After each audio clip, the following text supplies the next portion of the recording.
everyone. Welcome to a special episode of Ocean Currents. My name is Miles, and today we are joined by a very special guest all the way from the Kurdistan region of Iraq. Aso is the only owner of a Fisker Ocean in his country, although he let me know later on in the show that a friend of his is now so interested in the Fisker Ocean that he's importing one himself. So he'll be joined by a good friend who's importing one at this moment. But for right now, we have the opportunity to speak to the only owner of a Fisker Ocean in the Kurdistan region of Iraq. So without further ado, I'm going to introduce you to Aso, and it's a fascinating discussion of everything that it took for him to get the car into the country and how he's been able to service it himself. But now more than ever before, he's been able to do some much needed updates to it with PKC21 that he installed himself with the help of the FOA. Could you just tell us where you live? Yeah, thanks, Miles. I am based in Iraqi Kurdistan. So this is like a Kurdish region in the north of Iraq. So that's where I live. Okay. And I think everybody's really curious to know how you managed to get a Fisker Ocean where you live. What's the story there?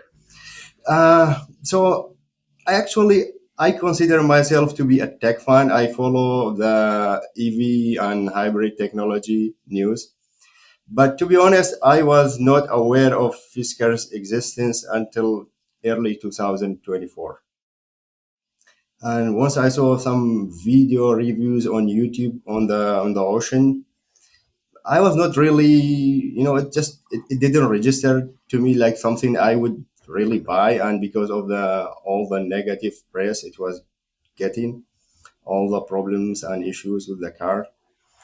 Um, so yeah, that then few months went by, and I also the price was one deciding factor. It was very expensive at the beginning, the MSRP of the car. So a few months went by, and I read again that Fisker is probably going to file for bankruptcy. That actually spiked my interest into buying one. So I decided to buy one. Then I went to auction sites because that's the best way for us to get a car from US. Because you know when the car is sold from an auction, there is always already the paperwork ready and everything. Then it would be easier for agents just to collect it and have it shipped here. Wow. Yeah. Okay. I asked a friend of mine, which is in the business, to bid on few auctions, and we actually did not win the few ones because we did not go high enough. Then Okay. I finally found the one I own currently, and I decided to go all in for it. So I said, just go as high as it gets. Then we actually won the bid, and it was I would say it was higher than most of the other auction cars.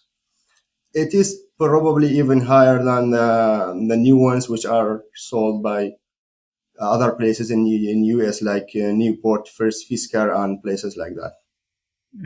But you really wanted one, so you decided this was the I, time. I said, doesn't matter how high, let's just go and get one. Okay, but so my first thought when we first heard about you, and because you reached out and you shared a picture of your car, and I thought to myself, okay, so if you were willing to bring the car over to Iraq, you should also be really good with cars, right? Because you're taking a big risk on bringing a car over that nobody else can service. Nobody knows how to work on it. So are you really good with cars, or? I would consider myself good with electric and electronics, but I had never worked on a electric car. I work on like a electrical aspect of a normal car, like an ICE car, but I had never worked on a EV actually. But I thought that must be something that I can work on it, and I am more like a DIY person, so I thought I might be able to work on it. Something I realized after that it is probably not the case because of the fast tool and all other restrictions basically that makes people not really able to work on this vehicle. And but when you placed the bid at the auction, were you looking for cars that were already on like version 2.2, had the water pump replaced, or were you willing to try to do those things later?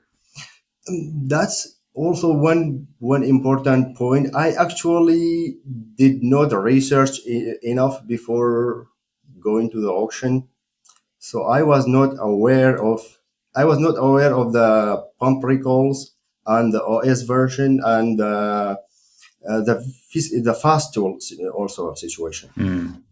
That's why when I made the purchase, right away I started searching online, Facebook groups, and I joined all kind of groups and starting reading all kind of posts and information. So absorbing all the information just to have an idea what kind of vehicle I am getting. So Hmm. after reading all of the information, I actually lost hope, and I was under the impression that I will be getting a totally dead car, undrivable, no way of me being able to service it or make it operational. Wow. What operating system did it have when it arrived? So before it arrived, actually, yeah, I was mentally prepared and everything. So once it arrived, the very first thing I asked the guys to do is to jumpstart the 12-volt battery. Hmm. And once they did, and to my surprise, the car turned on and charged. Amazing. So it was a big Amazing. relief. And I actually drove 1 hour just to check the OS version myself. And once I got into the car and it was 2.1, it was a huge relief because 2.1. 2.1, I knew I Okay. am past that threshold of being able to OTA from now on. Yep. Yep. No, that's a big relief because if the car had been in version 1.1 or something, it would have been really hard to update. It was, Uh, yes. but so, okay, so it had 2.2, and then do you know if the water 2.1, pump had sorry. been replaced? Sorry, Uh, 2.1, yeah. 2.1. And Yeah. I am not sure. I don't know the history on the water pump. I assume it's not, Okay. but I have not had any issues with the vehicle so far. Hmm. It So didn't it affect is. all of the water pumps. I think a lot of people still seem to be okay, even with the original water pump. I have a friend here actually in Maryland who has the original water pump, and he wants to change it himself. He really likes working on cars, but they're just difficult to come by. But he's driving it perfectly fine. So it depends. I think mine is most likely still the original water pump, but it has been good so far. And I actually, when I got it, it was one of the most rainy days of the year. So as I was driving, I was kind of like waiting every other minute to something go wrong, and I get stranded on the road or something like that. Right. So, what does it feel like for you when you drive around and you have probably the most rare car in the region? Like, do people ask you a lot of questions about it? That's one thing I actually did not expect. And when I bought the car, it was not for the look. I mean, I saw it online, and it looked all right in my opinion back then, but it was not the deciding factor. But it was only after I got it here and I took it out to the road, and then I noticed how much of a attention grabber it is really. You must get so many questions all It the does. I time. mean, that's given that our market is actually flooded with Chinese, all kind of flashy Uh, Chinese brands, but the ocean still managed to stand out and really impress people and get questions. All I mean, some people still confuse it for a new Chinese brand, right. but yeah, still it I'm a, stands out really. I'm sure people automatically think that it's probably a Chinese EV first, and then you tell them what it is, right? I mean, most people, the people which are not really, general people, yes, but people who they know about cars, they can really, I have had people tell me, no, this car, it doesn't look Chinese. I mean, based on the wheels, the tires, and all the fine details. But many people does do they? Many people will mistake it for a Chinese brand. Yes, outside of the car enthusiast people, basically. Right.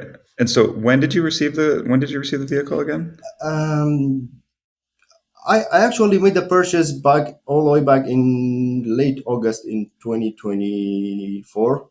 Okay. So it took several months. The shipping because of the security situation in the Middle East and everything. So Hmm. I actually got it in February of 2025, and Wow. It took a long time. it took a long time, and I had to wait like another month or more just for some. It needed some body work, some repairs, Hmm. and also one big concern I had because of that long time in the shipment and the battery being completely discharged, it might have had a bad impact on the HV battery actually. Hmm.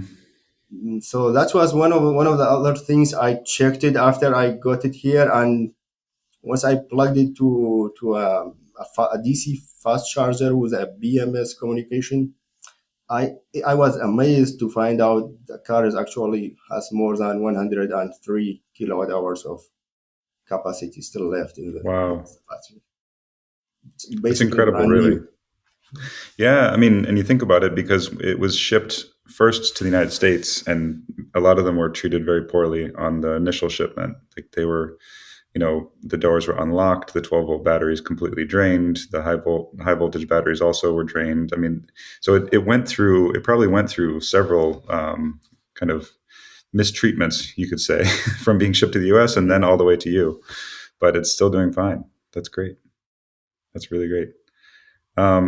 So you said you had to do some body work. Did you find a shop who was able to do that work for you, or did you do it yourself? Yes, actually, the car had a damage on the driver's side fender, Hmm. front fender. So yes, I finally found a shop that can repair plastic because this is some sort of a composite plastic material. It's not metal like most of the other cars. Hmm. Uh, they said it was not easy, but they finally managed to repair it and you know make it basically like brand new. Amazing.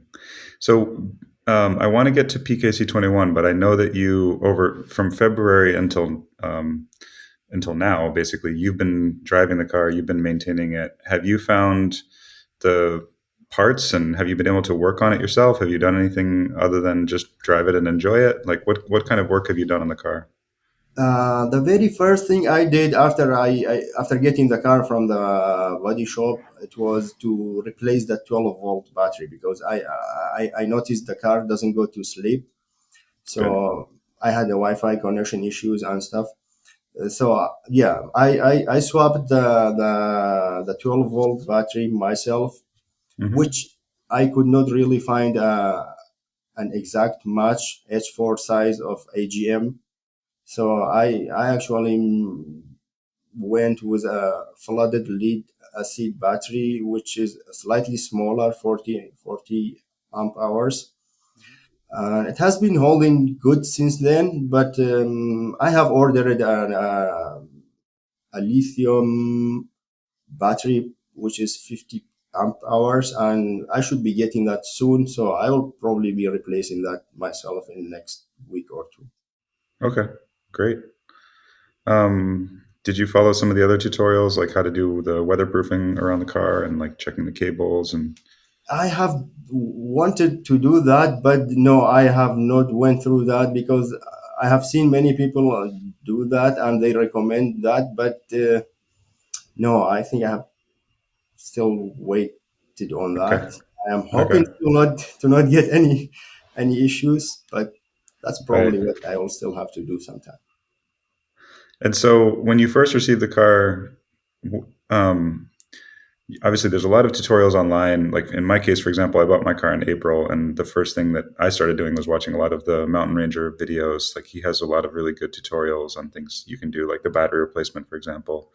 But at some point, you decided that it would be useful for you to be a part of the FOA? Like what was your primary objective with joining the FOA?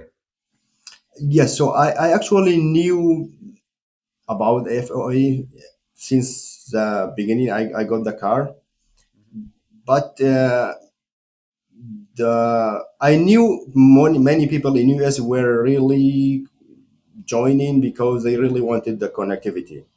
Hmm. Something that I cannot get it here because I was Right. thinking that I cannot get it here. So the deciding factor was after the Ocean Link Pro was released, and Mm. I saw all the features and just the functionalities like being able to add an NFC card or a key fob or Hmm. reset the modules. Yep. And the phone as a key was one big major factor also, Hmm. which I found out after joining that I do not have the BLE key. So Okay. But you do now, right? I do. That's why, yeah, Yeah. I asked it on that Facebook page post, and yeah, thankfully, all I got all the help I need from the FOA leadership and the members. I was directed to how to buy the right tools. Then once I Okay. got the tools, the software was provided to me, and I was able to flash the PKC myself. And now the OLP is working fine with the car. Wow. So you ordered the peak cable, right? From, was it like AliExpress or something, or what did you use? Yes, many people were recommending buying from AliExpress, but after checking AliExpress, there was not a direct shipment to Iraq was available. Hmm. So I decided just to find another way. I searched it and searched it, and I found out that there is a Chinese equivalent of AliExpress. It's called Taobao, and Hmm. it's meant to be a Chinese only Right. for China. So I found an agent in China that really they have a warehouse. It's like a package forwarder. So Hmm. even though it was all in Chinese, I used like a Google Lens, and I managed to buy the cable. That's amazing. That's really cool. I'm only laughing because it's like you have to go through so many more steps to find the right solution, right? But you figured it Yeah, out. That's very cool. So you found out that it's the right cable, and then you were able to get that shipped to you. I was able to get it, and it was a good experience because now I can use it. I can buy everything from Taobao if I need it in the future for any other Awesome. project. Right. No, that's really great. And so the cable arrived, and then you were connected with, I think, Edward, right, from our team. Yes, Edward was the one telling me which parts to buy. So after I confirmed with him that this is the cable that I am going to buy, then once I Hmm. got it, I I I, I asked him and I informed him that I have the cable arrived. Then he forwarded me the links for the software and the flasher. Hmm. And after I downloaded it, and it was a couple easy steps, and I was on PKC 21. What PKC version were you on before? Do you know? Uh, yes. So actually, I I did a because I was on 2.1. I when the OV loop came Hmm. initially, I signed it up in the very beginning because I Right. really wanted 2.2 because I really wanted the new chimes basically Hmm. for the doors, and I was also interested in the vehicle to load capability, Hmm. but something I later found out it's 120 and we are on 230, so Oh, yeah, it's not that's a really problem. useful here. Yeah. Oh, that's too bad. So you were able to get OV Loop service there, and then you were updated. They were able to update you over I Wi-Fi. actually before signing up, I contacted them and they said yes, no problem as long as you have a cell coverage, we will be able to update you to 2.2 to 2.3, Really? and they did that actually like basically 2 weeks through my membership they were able and they contacted me and they did update it to 2.2.3. Wait, so a US car will connect to the cell network there? Like which network does it connect to? I have no idea. I think it's some kind of roaming or something, but it did connect. Wow. I mean, so I have T-Mobile service like with my phone, right? And I can travel to 120 countries, I think, or more, and it connects automatically. I think T-Mobile has like a roaming deal in a lot of countries in the world, but I would not have expected the ocean to also connect like roaming. That's just Yeah. so you have when you're driving around, you have connectivity, I used to have it, but actually, I am not an active member right now right? on Yeah, it because doesn't make sense to have both, it is like I actually I was not signing up for the connectivity. I really wanted the other services because I right? can always hotspot my phone, and to me it's a minor value Mm-hmm. Mm-hmm. having that 4G because cell coverage here is very I can have my I actually have a 6 weeks bundle on my phone that costs me like $5 per month unlimited. That's amazing. So I mean, why Yeah. would I want that $50 for $50 a month. No. No. That's one thing about the US. We have a very expensive and not so great cell network. I mean, it's I've lived in many countries around the world and it's always cheaper and faster. Like the internet in some countries is just like very affordable and fast and easy. So the US has a long way to catch up. But I think Loop is offering more than just connectivity. They want to update cars and have a lot of other services. So they updated you to, I'm guessing, 2.2.3. Is that right? yes, yes. Okay. And so you're staying with that. You have the functionality you want now with 2.2.3. I was actually more also interested in having 2.5. Mm-hmm. I actually contacted them about that option, but I have not heard from them since then. Mm-hmm. So I'm not sure if they have changed their coverage or something else was going on. I don't know what's going on. My understanding right now is that if you want 2.5, you have to agree to a 1 year commitment with them, which is a lot more expensive than It previous. is. So, yeah.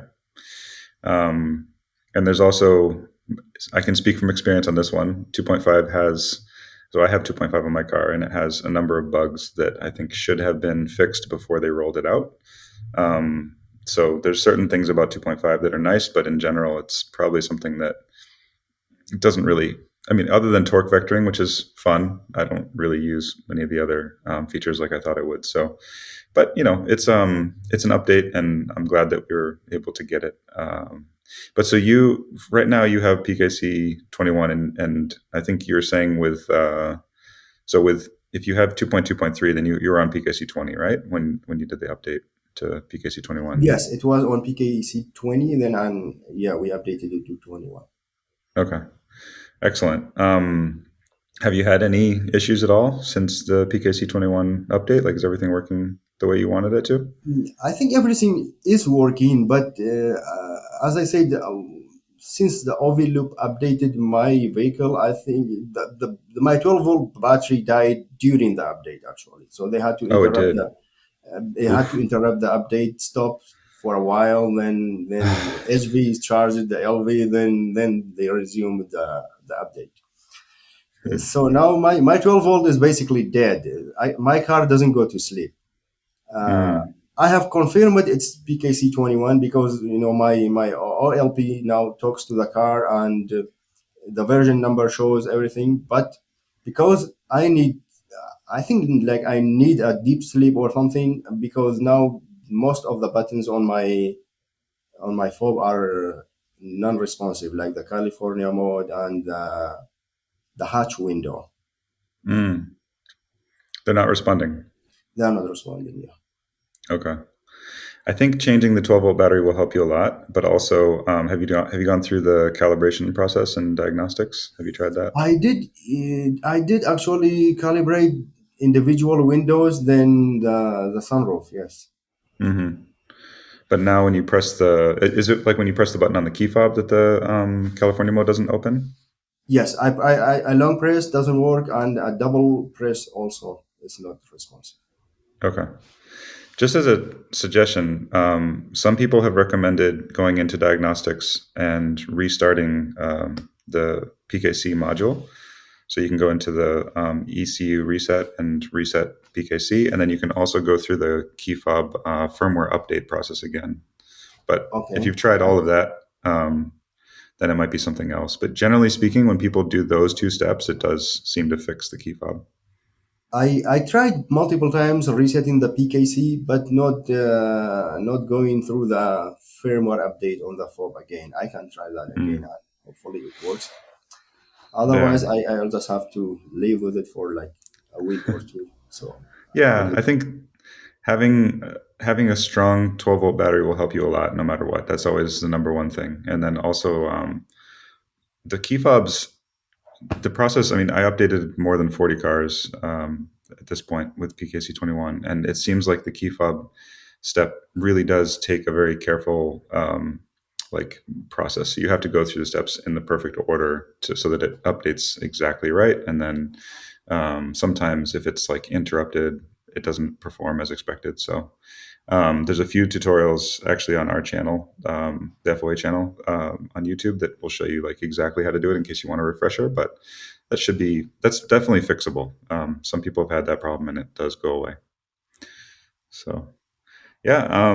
Well, no, this is amazing. We just are thrilled to get to know you. It's really cool to know where you're driving your car, and like I said, there's other people who have Oceans who are in places where there's not another owner for a very long distance. So it's just really cool to get a chance to meet you and talk to you about your car. I'm really glad you have it out there. Thank you very much. I actually, there's one funny point that the guy who I used to buy me the Ocean and bring it here. So when we got it here, he drove it. He took it for a drive or things like that. Then I saw him a few months later, and he said, "Guess what? I bought a one myself." So there's two now. No, he's actually is on the way still. So we'll see. Oh, okay. All right. So there will be two. That's I great. was hoping to be the only one, but soon I will be not. I will lose that title soon, very soon. Wow. Which one did he get? Do you know? Same like me, silver lining on Ocean One. Yeah. Wow. Cool. Cool. Yeah, it's a little bit contagious. I have a good friend here in Washington D.C. who really wants one as well. So I've been talking to him about where to look and different auction sites and things like that. So we've been keeping an eye out for the perfect one for him. But there is definitely like once people see it, they think, oh, this is actually a really really cool car. So that's fun. Honestly, if I can go back in time and knowing what I know now, because when I bought it, all the negative press and all the issues people were reporting. So if I go back in time now, because I don't have time anymore, if I go back in time, I will order a second one in a heartbeat just to have Hmm. it, because I cannot go and buy one now, because we have a 2 year limitation on registration. Wow. So only 2 year models can be registered in country. So 2023 is Oh. past now. We cannot. Oh, really? So you're not able to bring in a car that's older than 2 years? Yes. Interesting. I wonder why. They just don't want older cars imported into the country. I think that's a part of basically controlling the number of cars Hmm. by just limiting the year models to the two most recent years. Interesting. Okay. Well, yeah, that is unfortunate. I'm making up excuses all the time for myself to buy a second one, but I haven't convinced my wife that that's acceptable at this point. We don't need a second one, but I think about it all the time. It's a really fun car. It's a really fun car. It is. Well, great. So, no, I think, the only other thing that I would say is that if you have advice for anyone who's thinking about getting an Ocean, like in a country where there's not a lot of support, like what would you say to someone who's maybe looking at buying one who doesn't have a network of Ocean owners nearby? I would say get a functional one first. And if you get a functional car, the chances are you will be good for a while. If you subscribe to if you have the OLP software, then you should be really good to go. That app will provide you with most of the functionality that you need. Like if you don't have that program and you are in a country with no support, and your 12-volt battery dies just out of sudden, then you'll immediately lose your doggy windows and some other Windows functionality. So yeah, getting a functional one and having OLP app registration registered to it, I think should be good enough to for a daily driver. Awesome. Oh, I did have one other question for you. Are you thinking about getting the Pulse? Yes, I am actually getting, but I just wanted to ask and get a clarification if there will be a limitation on, because I remember reading multiple times there is like a limitation on some US models, like on the Oceans themselves, like you cannot open the trunk window from the remote and stuff like that. So like the even with the 2.5, there is like a stealth mode on the EU market, with that not being available in US. Hmm. So after I get a clarification on is there any difference, because I am not living in either of those places. So Hmm. which one is most future rich? That's what I would like to get, really. I like as much as customization that is Yeah. possible. I'm gonna check in with Majd, the lead developer of the Pulse, but I think the from what I understand, there's no limitation with the Pulse. I mean, I think the main thing is, it's an Android device that will be installed in your car, and you can do anything you want with it after it's in the car. Okay. I think what you're referring to with the limitation for US owners is with the key fob. There's a Right. different version of the key fob firmware that will not let you put the windows down or up with the key fob holding the unlock or the lock buttons. But the Pulse itself, I don't think there's any limitation whatsoever. I think it's more of when you've ordered it, it'll get delivered to you, and then we'll have instructions in a video that will show you how to install it, which will be easy for you. And then once you have that, you'll be able to switch between the main Fisker screen and the Pulse screen, which will be really nice for Android Auto and CarPlay. That would be a game changer. I actually the one of the most things I miss about my previous car is not having an Android Auto functionality. Right. Yeah. I mean, does TomTom even work for you there? Like, can you use the maps? No, no. The only the map is still US. The GPS really really goes to Iraq, but that's just like a blank page without any names on it. Are you serious? So the maps doesn't show anything? No, not really. But if you just kind of zoom out, go to that globe view, you Uh will huh. see that okay, I am in Iraq. That's where I am. It shows that. So the TomTom maps are totally useless for you. That's funny. That's really funny. No, I think the Pulse will change that completely. I mean, Android I Auto would think be incredible. it Yeah. is. It will. I mean, it will drastically change my experience, at least with the car. I can't wait to see you install that. That'll be great. Well, thank you so much for talking to me today. And we really look forward to staying in touch with you. And I hope other people in other countries see this and think, I should import one into my country too. I think that'd be really cool. So thank you. I really, really appreciate your time. Thank you very much. I do really appreciate the interview and the interest, and yeah, we'll be in touch.